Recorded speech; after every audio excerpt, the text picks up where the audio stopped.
Spanning the length of Australia, from Adelaide to Darwin, the Stewart Highway is 2,834 kilometres long and cuts the continent in half. An isolated and often lonely road. It was here, in 2001, that two English backpackers travelling in their VW Kombi van met their fate and sparked the biggest manhunt in Northern Territory history. There was this incredible story, hijacked in the middle of Australia, and her boyfriend was missing. It's hard to imagine anywhere that's more isolated than the Outback. The person involved in this incident is armed and dangerous. I couldn't imagine a more frightening and intimidating experience. That magic combination of the British tourist, the human interest, the murder, the mystery. There was evidence there was a lot of blood there. If I could say one thing to this man, I would ask him to let the police know where Pete is. She's the only one that can actually tell anyone exactly what happened that night. You can't make up DNA profiles. It's either there or it's not there. This is the first time I've been exposed to that type of voracious, shark-feeding frenzy of the media. Everyone had a theory. The question I have is, where is Peter Falconio? We really still don't know what happened. We really still don't know. The incredible story of Peter Falconio and Joanne Lees was a crime that shook Australia.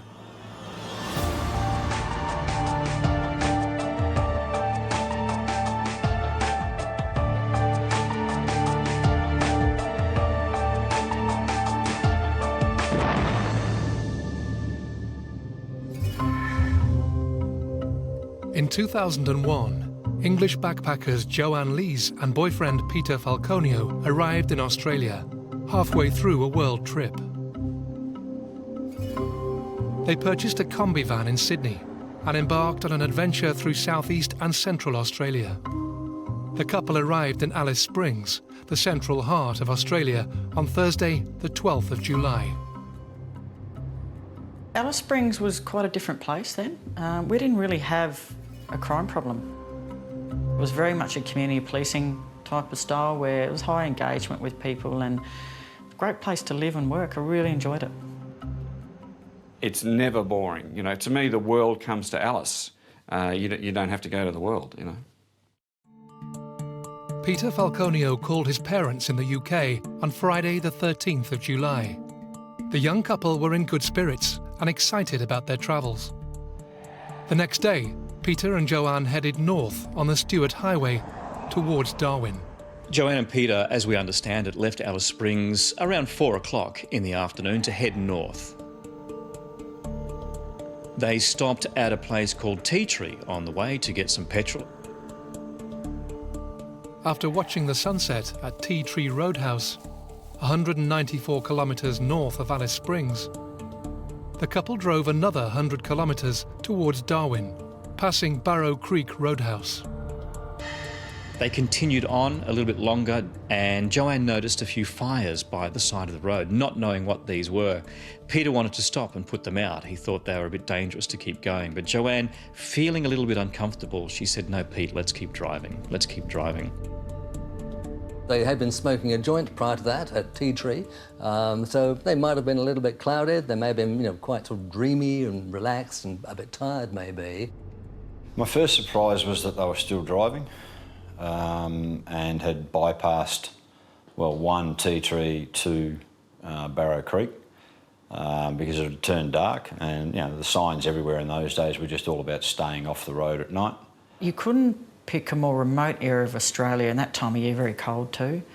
It's very isolated, very little hope of any type of rescue if you get stuck, unless there is passing traffic, and there's very little of that.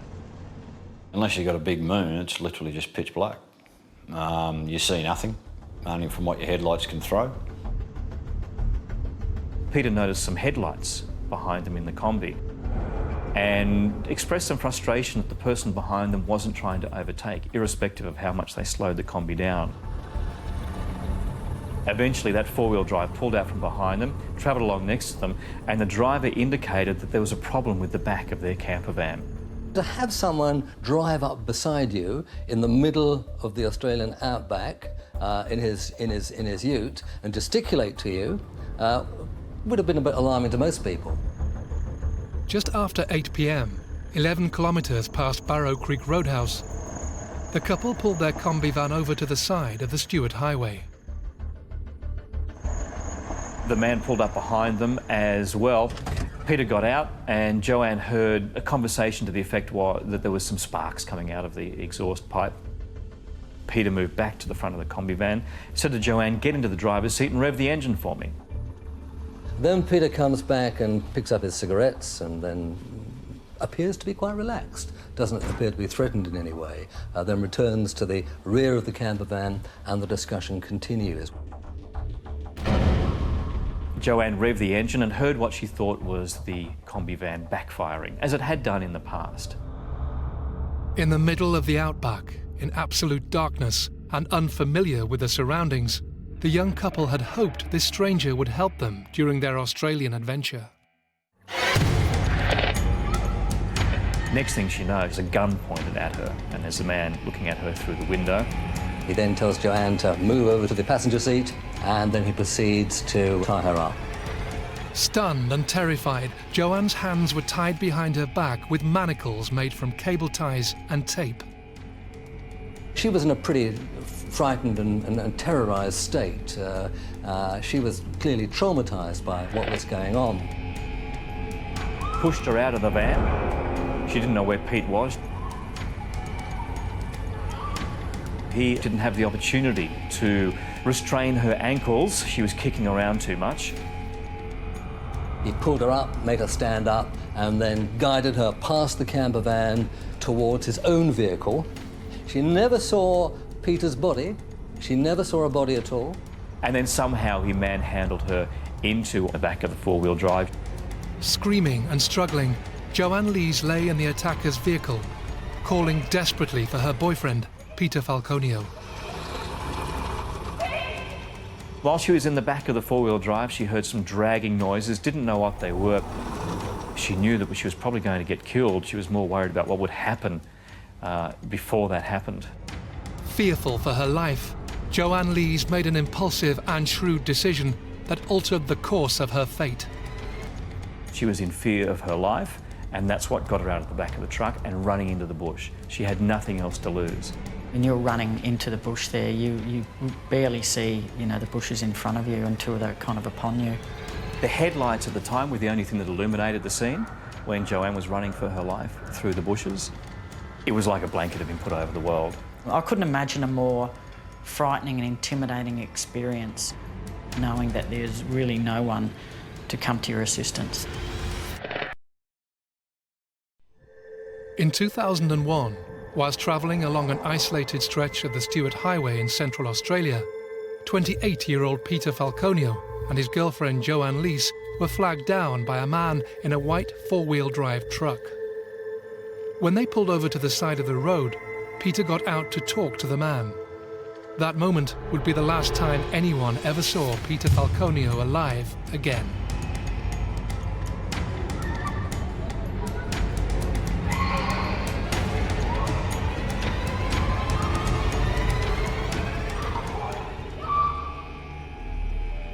Just after 8:30 p.m, in remote and vast bushland, Joanne Lees crouched beneath a bush hidden in the darkness. Having escaped from the man who had attacked her, she remained motionless as he searched for her with his dog. He was unable to find her once she, shot off into the bush and then took a turn and ran 30 metres in another direction, so that saved her life, I've no doubt about that. He looked for her with a torch. The dog never seemed to find her as well. In fact, the dog just ignored her most of the time, as far as she can recall. She slid under a low piece of scrub and just waited there until he left. People in Britain and other well-populated countries can't imagine how vast the outback is and how lonely you would be if you were suddenly left to your own devices there, particularly if you thought you were being threatened by an attacker. It would be probably the most intimidating and scary situations to be in. Hidden from her attacker and unsure of his whereabouts, Joanne struggled to remove the manacles she was tied with. She heard some movement of vehicles, assumed that he'd taken the Kombi away. Then she heard footsteps again and the torchlight once more, and then he drove off in his four-wheel drive. She was hiding in that shrub for 5 or 6 hours in cold winter temperatures. It would have been a very lonely and traumatic experience for her. And it wasn't until many hours later that she actually ran out onto the road, risking her life in front of a huge road train trailer that drives along the highway. And that's when Vince Miller stopped and picked her up. 60 metres long, lights all over it, you know, 40 or 50 wheels on the thing making a massive noise, but she had no choice but to try and stop this thing in the middle of the night. That's how desperate she was. And then to trust that person to take her to safety.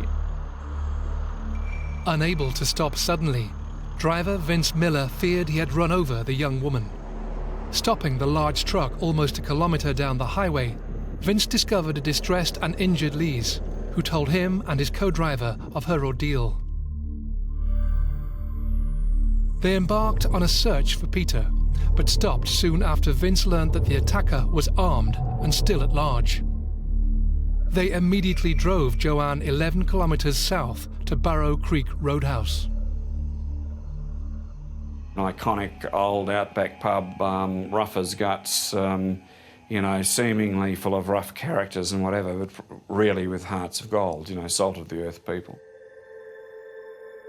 Barrow Creek proprietor Les Pilton and his partner Helen Joans looked after Joanne and called the police immediately. Les would have stopped everything. He would have just worked his guts out to try and sort that situation out. I got a phone call, being kind of one of the more senior police there, to say that they'd received a report of a young woman being abducted and her boyfriend being murdered. So I immediately went to work, I think 3 or 4 in the morning. A huge manhunt is underway in the Northern Territory, where a gunman is believed to have kidnapped a British tourist and terrorised his girlfriend. We consider the person involved in this incident is armed and dangerous. Within 24 hours, over 100 police, volunteers and aircraft had been deployed in the search for the gunman. Police set up some roadblocks and there was a huge manhunt going on, and amazing detours around the area were being put in place. The roadblocks really didn't get enacted until the Sunday morning. So you're talking 12, 16 hours from when it actually happened. North to Darwin, south to Alice Springs, and even south to South Australia as well. And so if you were going to escape, you'd have had a hard time avoiding the police. Well, he's long gone, unless he's local. They should have got Aboriginal trackers involved right from day one. The ability of those people is just astonishing. They'll track somebody through vast areas of grass, yet here are some of the best trackers in the entire world, and they weren't really utilised until later, or too late, I think, yeah. The police released a composite image of the gunman and his truck, as described by Joanne Lise, in the hope the public would assist in the identification of her attacker. You just described half of the Territory male population. But as far as that type of Land Cruiser in Alice Springs went, well, they were a dime a dozen. As police searched for the gunman in the hope of finding Peter alive, blood was discovered at the scene, and forensic biologist Carmen Eckhoff was called in to the investigation. Very quickly obvious to me that there was an area that had considerable blood. There was more blood than what you could see visibly. And then as you could push away some of the top dirt to then expose some of the blood underneath. So yeah, and you could see actually where it's been flicked up to try and cover up the scene. They'd found the camper van a little further up the highway, parked off the side of the road in deep bush, some distance from where Joanne had been hiding. I was asked to examine the Kombi van. Obviously we were looking for blood. We also took out some other items, took a sample of the steering wheel and the gear shift. And the reason being is whoever drove the car must have had to have held it to get it over the rough terrain. Basically, we use a technique of tape lifting, where we take just ordinary sticky tape and essentially go around the steering wheel collecting cellular material. The sample was then put into a sterilised container and it came back with me when I went back to the lab in Darwin for analysis. 4 days after the attack, Peter Falconio's father and brother arrived from the UK. Taken to the site at Barrow Creek, they made a public appeal for any information. As media interest intensified, Joanne Leese remained elusive, and everyone was keen to see and hear from the woman at the centre of the incident.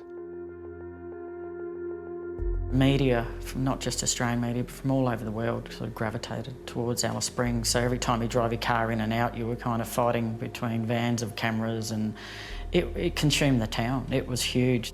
Joanne was reluctant to talk about what had happened. She was reluctant to go into any detail about the actual incident.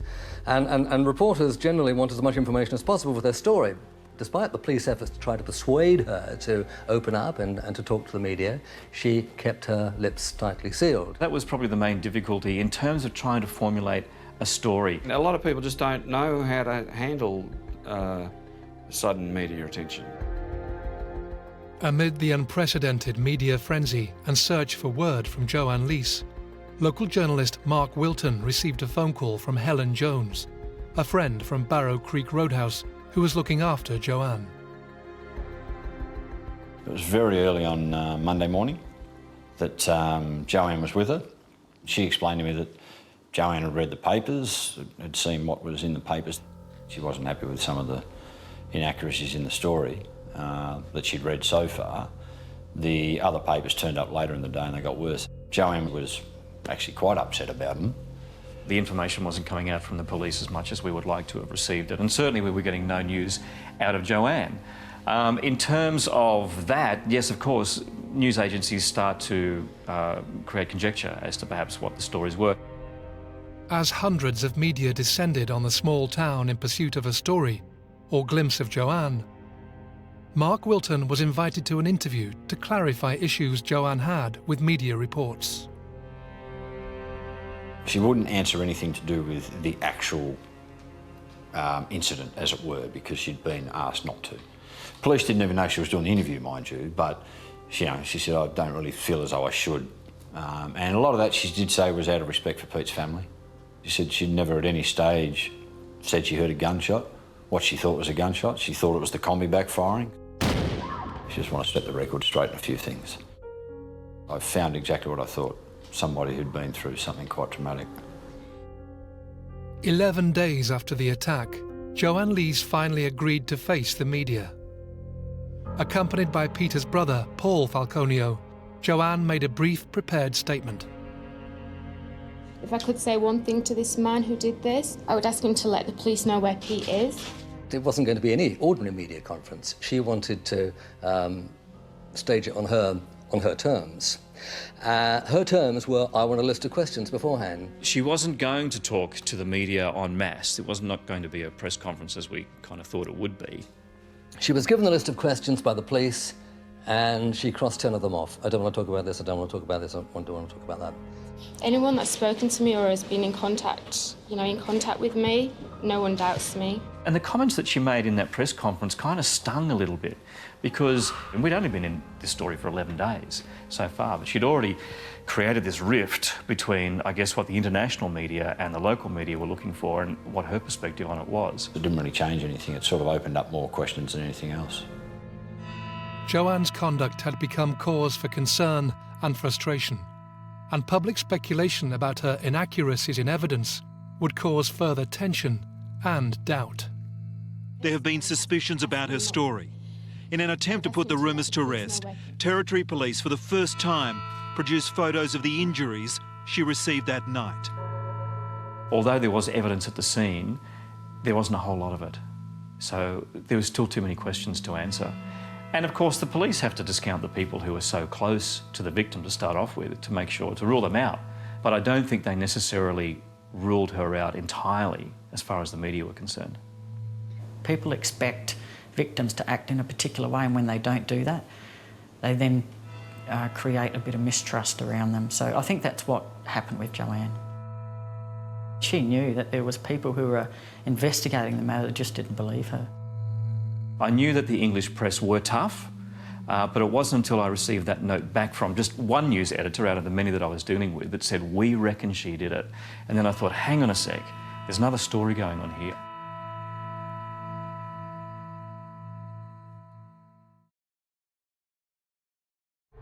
In 2001, Joanne Lees was abducted at gunpoint on a remote stretch of highway in central Australia. She was kidnapped by an unknown assailant and her boyfriend Peter was missing. Joanne managed to escape into bushland, where she hid for hours before flagging down a passing road train that took her to safety. Despite pleas from the police, Joanne remained hidden from the media until she finally faced the cameras. After Joanne's press conference, wild and unsubstantiated accusations circulated, forcing her further into retreat. Northern Territory police were overwhelmed with the influx of media, whose pursuit for information was unrelenting. When news of CCTV footage surfaced, there'd been a rumour, a suggestion, that the gunman or the attacker had been caught on CCTV footage at an Alice Springs service station. But no CCTV footage had emerged. I think it was 19 days, I think, roughly after the incident, when we knew about the video. Where had that footage gone to? Why had the police not used it to find the attacker and publish those pictures on the TV and the internet and the newspaper? The story was that they sent it away to get enhanced. You know, you've got to realise that this footage at the time had what they believed was, you know, the truck that he was driving, and they didn't even put that out. You know, it was critical that we tried to get the registration number of the vehicle, and we tried everything, the most sophisticated technology to be able to do that. You could have identified the car off the CCTV. I don't think anyone would doubt that it could have been handled a whole lot better. I think also in defence of the team, we were consumed with thousands of lines of inquiry. Where we went wrong is how we prioritised what was important and what wasn't. 5 months into the investigation, amid a task force shake-up and mounting frustration with media pressure and police procedure, a new lead detective was appointed. I got a phone call from Paul White, who was just taken over as the new commissioner, and said, "Congratulations, you're now taking over the Falconio investigation." I put the phone down and I didn't know whether to laugh or cry, in all honesty, because it didn't seem to be particularly well organised. In 2001, Colleen Gwynn was the regional superintendent for the Central Region in Alice Springs. I observed for probably about a week, and it was clear to me that we had a task force that wasn't gelling very well. There was people there that I don't think were there for the right reasons, and there was a number of people that didn't actually believe the victim. So when you're investigating a major crime such as this, you have to believe the victim. Otherwise you will get careless and you'll miss things. So first thing I did was get some detectives on aeroplanes and go and follow up what I saw was the priority inquiries. And I think that's probably one of the best decisions I ever made. Months after her traumatic experience, Joanne Lees returned to the UK, disillusioned with the police and wary of the media. Oh, she was angry. She was frustrated. She didn't trust us. She didn't believe that we had the ability to be able to investigate this matter. Yeah, look, we got a lot of things wrong. We spent some time with her. We were able to clarify some of the areas that were perhaps a little bit confusing. It then also reinforced my view that we had someone who was a remarkable witness. It was just incredible, that her recollection and her ability to articulate things that happened in the most traumatic event that anyone could ever go through. Task force members whittled down the number of suspects from 3,000 to 26 men. They had assembled a DNA profile and possible identity of a suspect they were particularly interested in locating. We had a DNA profile from an unknown male, and that residual was very similar to the DNA profile that we found on the back of the T-shirt that belonged to Joanne. With the discovery of a DNA profile, the task force were hopeful to compare results with national and international databases. Disappointingly, there was no match. That was a beautiful profile. We got a full DNA picture from it, that unknown profile that we found on the T-shirt is also present on the gear stick and on the steering wheel, which just gives a bit more weight to the police saying, well, if they find this person, then they know they can ask the questions and interrogate them to say, well, you know, we also know that you were in the vehicle. How come your DNA's in the vehicle? Carmen Eckhoff was our forensic expert here and did an outstanding job.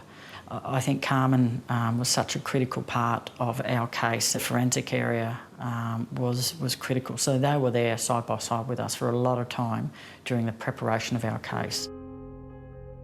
Forensics meticulously tested the manacles with which the attacker had tied Joanne's wrists.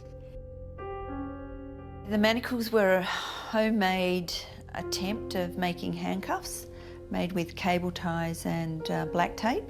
Even though she was handcuffed at the back, she managed to skimmy out of them, and everybody was very disbelieving of it. But she was able to do it because they'd put that extra link in the manacle. There was a lot of strawberry lip gloss on the manacles, which Joanne had with her and was using to try and grease up to try and get out of it. It sort of masks any fingerprints that you may have found on the manacles when he tightened them. We had to find ways of getting tape to lift without damaging any DNA that could be underneath. Mostly it was Joanne's DNA on the outer surfaces, but further underneath the tape we did find traces of DNA from an unknown person. With the discovery of DNA in the manacles, the forensics team sought out the expertise of Dr. Jonathan Whittaker, an English DNA scientist who specialised in low copy number, a sensitive DNA profiling technique that amplifies the levels of DNA from small amounts of starting material. I actually sent him the results I'd received when we attempted it in our lab, and asked him if, you know, he would think that that was good enough quality to report on. And it was decided that I should take the centre loop manacle that we hadn't actually examined at all, and I was to take that over to Jonathan and his team for him to do the low copy number. The results were essentially the same. Theirs was, their results were a little more clearer, if you like, but because their technique had been peer-reviewed, it meant that the results could be accepted by the courts. The DNA evidence was pivotal, and police were keen to find one suspect from early in the investigation and verify his DNA. Finding him, however, would prove a difficult and onerous task. Bradley Murdoch was one of the early suspects in the hunt for the Outback gunman. He was interviewed by police in Broome, who accepted his alibi. It was clear that his behaviour and what he'd done following the events of the 14th of July were odd, and he'd changed his appearance, he'd changed the appearance of his vehicle. He was acting like a man who was running away from something. We should have made him more of a priority, and if we did, we would have had him much sooner. Murdoch was known to the police for different reasons. As it turned out, you know, he was painted as somebody who was definitely involved in the drug game. 43-year-old Bradley Murdoch lived in Broome in northwestern Australia. He was known to police as a local drug runner and served time for reckless use of a firearm. Questioned in 2001, local police accepted his alibi, after he stressed he couldn't have driven the 1,943 kilometres back to Broome within 24 hours after the alleged incident. That came up time and time again. You couldn't have done it. You couldn't have committed the crime, gotten back to Alice Springs and then head down the Tanami and made it to Broome. We did a reenactment with a similar car, similar weighted down, the same, pretty much followed it to a T, and we made it within plenty of time. And that was a critical part. There was more than enough time for Bradley Murdoch to do what he did and arrive in Broome. As forensic and task force investigators closed in on Bradley Murdoch, he went to ground. Murdoch was spending a lot of his time in South Australia in the Riverland, living on the guest house of a Swan Reach property that was owned by a man, a woman and a young child. He was turning that guest house into a bit of a bunker, turning into a bolt hole that he could hide in. He was ready to go. He was on the run. He knew we were after him and he knew it was only a matter of days before we turned up and arrested him. So he had packed his vehicle up and he was going to hide. He was heading off to Western Australia, somewhere where he couldn't be found. So he was on the move. We got word that Murdoch had been arrested and was going to stand trial in Adelaide for rape, specifically the unlawful sexual intercourse with a 12-year-old girl and the rape of her mother. But it's his DNA that could also hold the key on the night Peter Falconio disappeared. I knew that they had a bloke for a long time they were very keen on being able to get hold of, but I do know that DNA was an issue for them. And their break came in South Australia, basically. So he was charged in South Australia and I met him while he was on remand in Yatala prison. He wouldn't give us an interview at the time, but he did have a long conversation with us about his involvement or non-involvement in our matter here in the Northern Territory. Quite an intimidating man. We didn't actually address the evidence. He spoke and he raised different components of our evidence. Obviously the truck stop video, because it had been all over the news hundreds of times. So he wanted to let us know that, yeah, that was him, but it wasn't on the night that we're referring to. We were left with a truly bizarre situation. We were allowed to name Bradley Murdoch within South Australia with regard to the rape case. We were not allowed to link him to being a suspect to the Falconio case, because as the defence had said from the very start, their case was that this matter had been created, fabricated, that their client was being framed purely to get his DNA onto the public record so that it could be used in the Falconio case. There was no doubt in my mind that he was panicking. Underneath his kind of tough exterior where he was trying to intimidate me, inside I imagine that there was absolute panic. After little physical evidence was found to support the rape and abduction charges, Bradley Murdoch was acquitted after the jury's verdict was not unanimous. The judge turned to Murdoch in the dock of the court, said, "Mr. Murdoch, you're free to go." As the sheriff's officer opened the door to the dock, the Northern Territory Police that had been perched for 2 weeks flooded into the dock, trying to push the sheriff's officer away to grab Murdoch. We had to be in a position to execute an arrest warrant and get him up to the Territory, which we did the day that he was acquitted in South Australia. We were there and took him into custody. Grabbed him by the top of the head and shoved him, basically folded him, because he's such a tall man, into the back of this car while the media's filming it. The Territory coppers watch the car go off and say, "See you in Darwin." After dramatic scenes inside the Adelaide courthouse, Bradley Murdoch was arrested and transported to Darwin to face charges over the murder of Peter Falconio.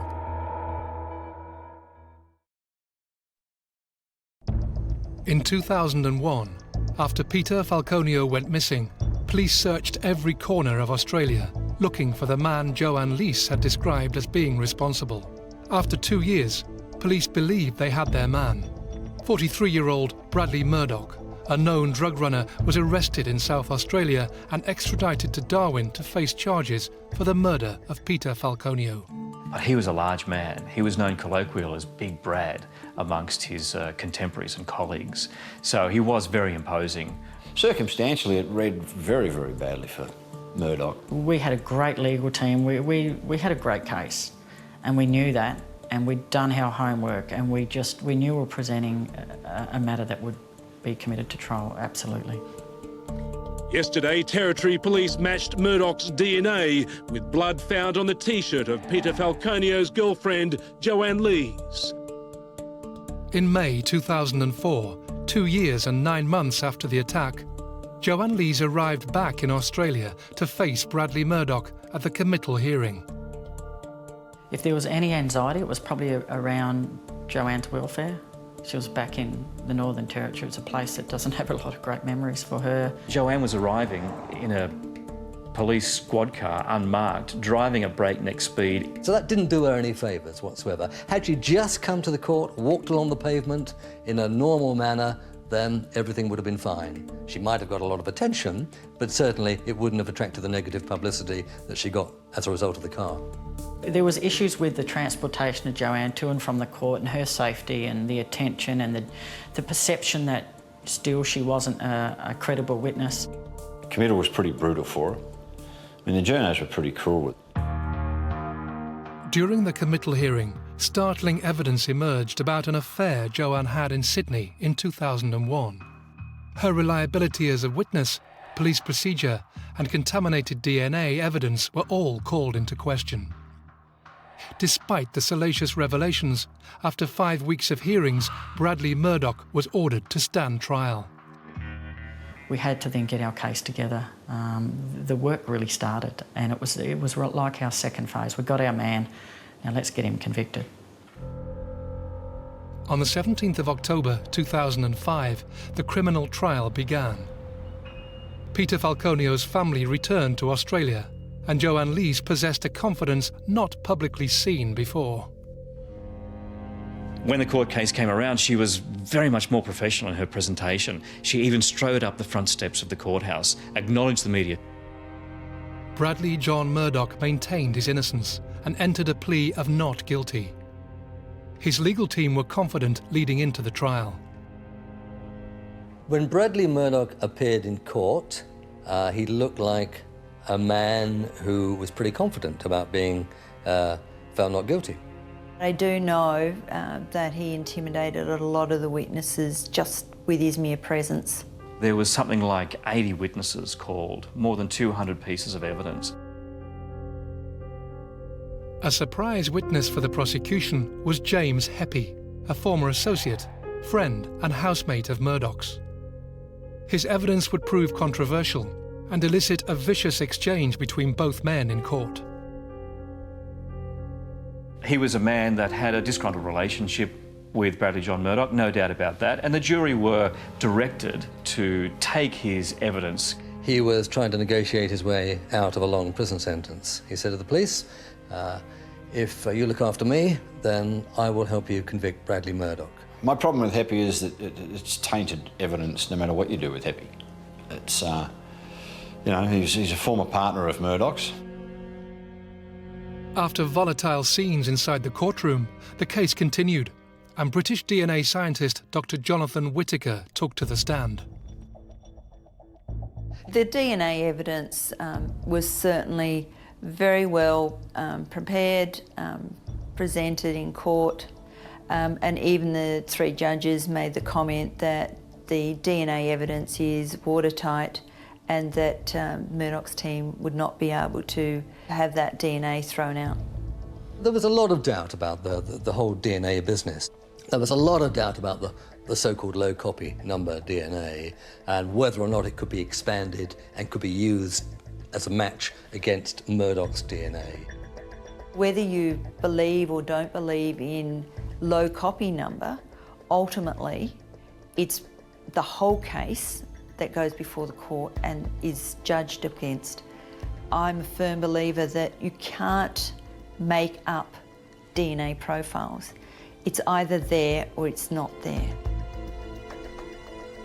Murdoch's defence lawyer, Grant Algie, questioned the contamination of DNA in the manacles, claiming poor police procedure and tampering of evidence. I think our biggest issue with DNA is contamination. I was asked to retest the homemade manacles, and I think it came out in court that my director at the time, Dr. Peter Thatcher, had his DNA turn up. The testing is so sensitive, it's really difficult to say exactly how it got there. I can't answer that, but I'm expected in court to then give an answer. So I was against retesting, but I was forced to do it. The DNA evidence and the eyewitness evidence of Joanne are the only two things that, that could put him. Everything else was totally circumstantial. What I think we've all lost sight of is the fact that even though we have DNA evidence, it's still up to the police to piece together the the whole case to present that for the courts, and then it's for the courts to decide. In the last days of the trial, the defendant Bradley John Murdoch took to the stand. He had to take the stand because some of the evidence against him had become so damning. And Rex Wild, who is one of the most incredible prosecutors, stood up and said to Bradley John Murdoch, "Where did you bury Peter Falconio?" That was his first question. And it took Bradley John Murdoch by surprise, to the point that he actually appeared somewhat insulted. Look, we knew that Bradley John Murdoch was a bad man, and I guess those layers began to peel off as the questioning continued. But there was really nothing that Bradley John Murdoch offered to the court in his testimony that discounted the fact that he was the man that committed this crime. After a 9-week trial that heard allegations of controversial and contaminated evidence, a witness who was unfaltering in her story, and a defendant that staunchly denied guilt, the jury returned with a verdict. A Darwin jury found Bradley John Murdoch is the Outback killer, declaring him guilty of the British tourist's murder. There was a unanimous guilty verdict from the jury, guilty after guilty after guilty. I think probably the jury made the right decision in the circumstances. Whether it reflected the accuracy and the truth of the crime remains to be seen. I wouldn't have convicted him on the evidence that was presented in the court. I was just happy that we could play our part and get a conviction and put Bradley Murdoch behind bars for 28 years. After the verdict, Joanne and the Falconio family addressed the media outside the courthouse. I'm obviously delighted with the unanimous verdict given here today. The most important thing to my family now is to find Peter's body. Bradley John Murdoch was jailed for a non-parole period of 28 years, while Joanne was pursued by continuous speculation as to the credibility of her story. A story that has reportedly earned her over $500,000. Murdoch unsuccessfully appealed his conviction and is currently serving a life sentence in Darwin's Barrow jail. He maintains his innocence as public speculation continues about the incident and the whereabouts of Peter Falconio. I've always felt that there is another chapter to be written in this story. What really happened to Peter Falconio?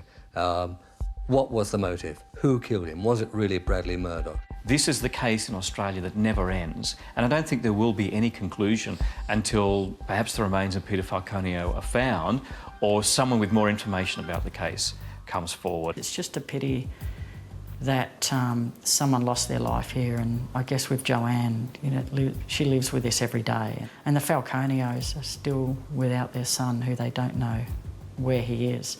So you have to remember about the people that are part of this, and that's not us, but it's them. You know, until that body is found, we will not know one way or the other categorically what happened to Peter Falconio.